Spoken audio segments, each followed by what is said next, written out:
छत्तीसगढ़ की इस अद्भुत भक्ति की, प्रेम की, सहजता, सरलता की, जहाँ वन्य प्रांतों में दूर दूर हरितिमाओं के बीच में, वृक्षवल्लरी वनस्पतियों के बीच में सहज सहज एक सरल मन से छत्तीसगढ़िया अपने जीवन को जीता है, जहाँ सहजता और सरलता ईश्वर ने प्रसाद में दी है और उस पे भी रंग भक्ति का चढ़ गया है। और इस भाव के साथ हमारी आसक्ति का क्षेत्र, और स्मरण रखिएगा, हम साधुओं को जब सदगुरु कहते हैं कि धर्म का प्रचार करने निकलो, तो फिर वो कहते हैं कि जाना, जगह जगह जाना, भिक्षाटन करना, भिक्षा मांगना, श्री हरि के गीत गुनगुनाना, भगवान की कथा श्रवण करवाना। लेकिन वो एक बात कहते हैं कि चेतो नगरी तारो गांव, साधु ना रहना एक ही ठाव। अब चेतो नगरी तारो गांव का मतलब क्या हुआ?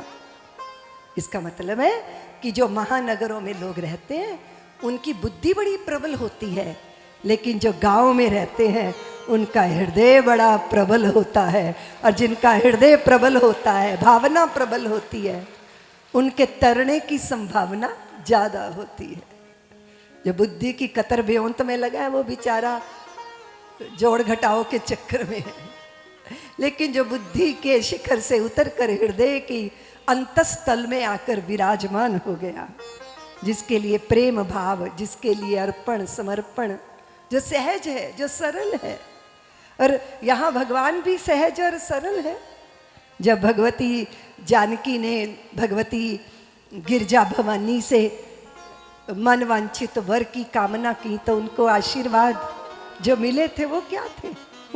तो सब आप सब देवियों के मुख पर है ना वो,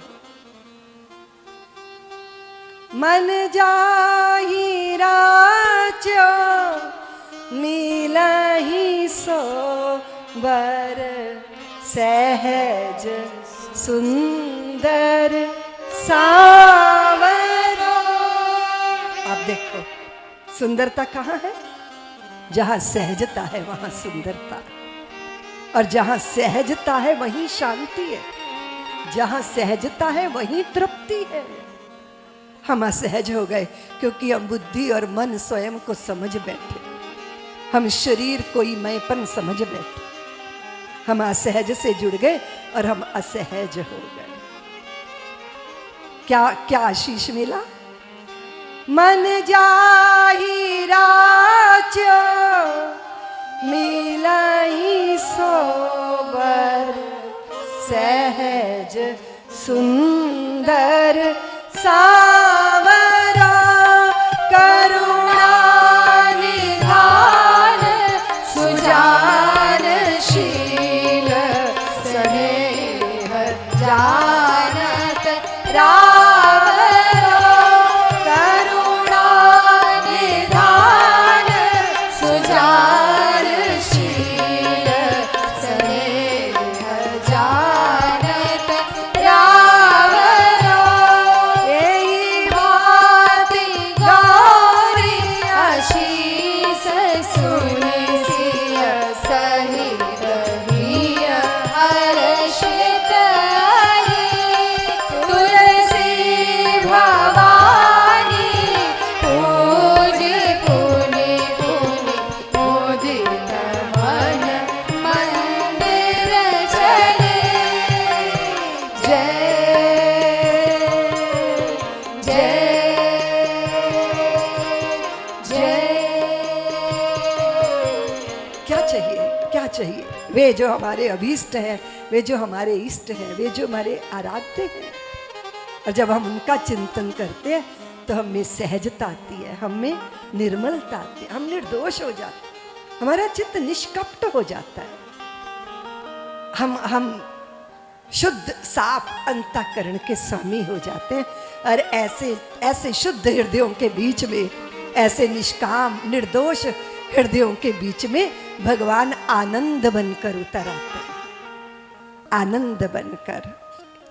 नंदास्त्वात्मज उत्पन्ने जाता लादो महामनः आहूय विप्राण वेद ज्ञान स्नातः शुचिर्लंकृता।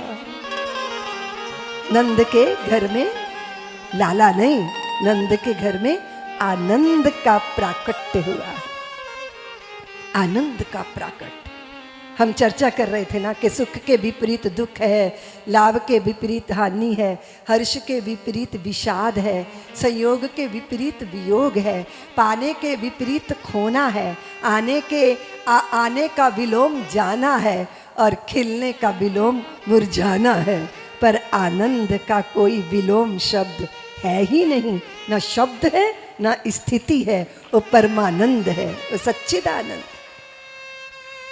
और वो परमानंद जो है वो हमारा स्वभाव है, हमारा स्वभाव, हमारा स्वरूप है। वो ईश्वर अंश जीव अविनाशी चेतन अमल सहज सुख राशि। उस सहजता को, उस सुख के आगार का त्याग करके कहाँ भटक रहा है, कहाँ कौन सी लालसा।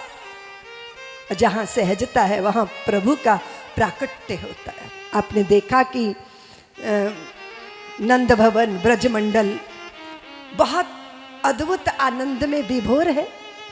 देखा आपने कि कैसे देवी देवकी के सम्मुख भगवान प्रकट हुए, फिर उन्हीं से प्रेरित होकर वसुदेव उनको नंदालय के दूर दिखता था यशोदा मैया के भवन का वो शिखर दीप, उसका सहारा लेकर वसुदेव मंत्रमुग्ध अभिमंत्रित से, किसी अज्ञात शक्ति से संचालित से, नियति के द्वारा निश्चित अपनी योजना से, वो उनको मालूम नहीं था कि हो क्या रहा है। और जैसे ही वो द्वार पर उन्होंने हाथ रखा नंद बाबा के, तो द्वार मानो उन्हीं की प्रतीक्षा कर रहा था, वो खुल गया।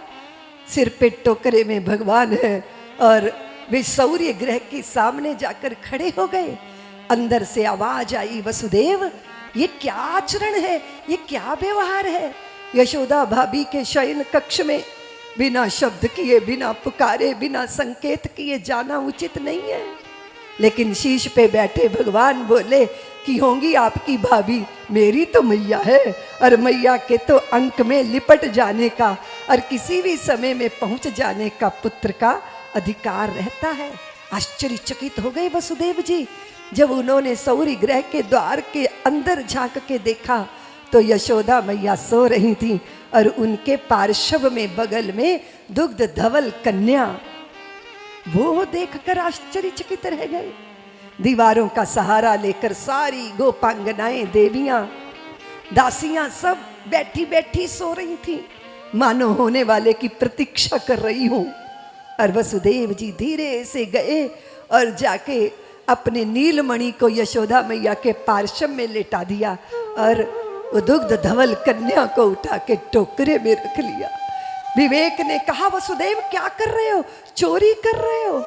भगवान ने कहा, चोरी नहीं कर रहे, मेरी योजना का उपकरण हो तुम वसुदेव, मेरी योजना का अपना हृदय धन देकर जा रहे हो। और यहाँ वसुदेव लौटे तो उस कन्या को देखा तो देवकी विवल हो गई, व्याकुल हो गई कि ये क्या किया प्रभु, आपने क्या किया। नाथ, मैं अपनी कोख के जायों का बध देख सकी, किंतु मैं यशोदा की कन्या की हत्या नहीं देख पाऊंगी। तो वसुदेव ने कहा, देवकी तू अधीर क्यों होती है, तुझे नहीं पता कन्या वध्य होती है। हम भारतीय सनातनी कभी कन्याओं की हत्या नहीं करते। कंस चाहे जितना मर्जी क्रूर हो, पापी हो, असुरत्व उसमें आ गया हो, पर उसको हमारी बेटी से भला क्या भय, कन्या वध्य होती है। सब्सक्राइब करें साध्वी ऋतंभरा जी के YouTube चैनल को और हमारी वीडियोस को सबसे पहले देखने के लिए बेल आइकन को दबाना न भूलें।